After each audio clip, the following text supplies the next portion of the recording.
பாசி பருப்பு தோசைக்கு இட்லி அரிசி 1/2 கப்பு 2 கப்பு பாசி பருப்பு 2 மணி நேரம் ஊற வச்சு கழுவி வச்சிருக்கேன். இதுல வந்து 5 பச்சை மிளகா, ஒரு துண்டு இஞ்சி போட்டிருக்கேன். இப்ப இதை அரைச்சிக்கலாம். நல்லா நைஸா தோசை கரைக்கிற மாதிரி அரைச்சிக்கலாம்.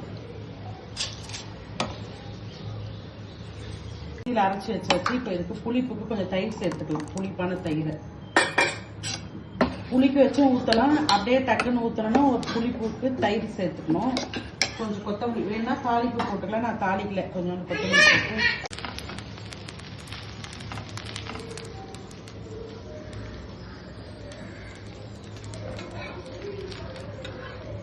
இது வந்து பெசரட் மாதிரி இருக்காதுல்ல, டிஃப்ரெண்ட் டேஸ்ட் சூப்பராக இருக்குது. இது நாங்களே தான் ஃபர்ஸ்ட் டைம் ட்ரை பண்ணுறோம். இப்போ நான் சாப்பிட்டு பார்த்தேன், ரொம்ப நல்லா இருக்கு.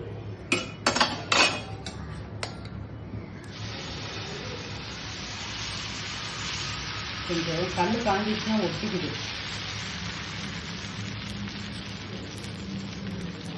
வணக்கம். இன்னைக்கு என்ன லஞ்ச்? நான் டிஃபன் பாக்ஸ்க்கு கத்திரிக்காய் சாதம், தயிர் பச்சடி, என்ன தோசை, பாசிப்பருப்பு தோசை, தக்காளி சட்னி. இந்த கார சட்னி, இந்த தோசைக்கு இந்த சட்னி வச்சு தேங்காய் சட்னி கூட நல்லா இருக்கும். இந்த தோசை ரொம்ப நல்லா டேஸ்டா இருக்கு.